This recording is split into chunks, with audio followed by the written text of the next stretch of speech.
Well, let me talk a little bit about how the lobby operates. It operates at two levels, one of which you were talking about and one which you were not talking about.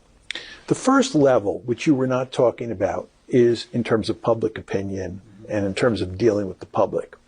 And there, the lobby is deeply concerned with controlling as much as possible the discourse. It's what we were talking about before. The lobby does not want Israel to be portrayed in a negative light. The lobby does not want much discussion of the lobby's role in American politics. Right? The lobby wants to control the discourse or influence the discourse as much as possible. That has become exceedingly difficult to do. That was the point that I was making to you earlier.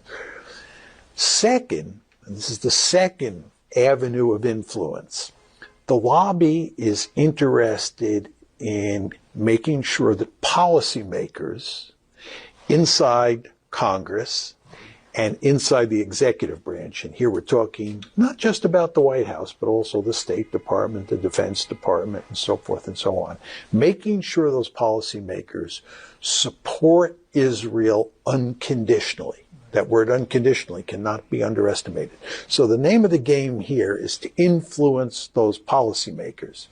Now, there are obviously many policymakers who think that what Israel is doing in Gaza is reprehensible, but they will not speak out. And they will vote in support of Israel at almost every turn. There will be a few exceptions, but not many. That raises the question, why? And the answer is that in the United States, to get elected to office and to remain in office, campaign contributions matter enormously. And the lobby is really good at providing money, providing resources for individuals who support the lobby's positions. And anyone who doesn't support the lobby's positions will find him or herself being opposed by someone in the next primary or in the next, campaign by someone who supports Israel and who is getting a huge amount of money from pro-Israel sources. So politicians, and this again includes politicians in the executive branch and in the legislative branch, understand that there will be a huge price to pay if they don't support Israel hook, line, and sinker.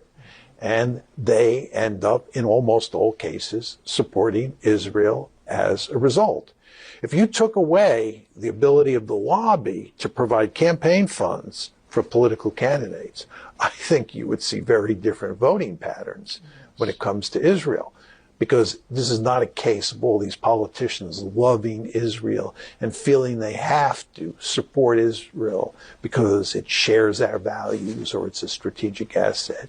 They do it in good part out of fear that the lobby will put its crosshairs on them and defeat them for office. Well,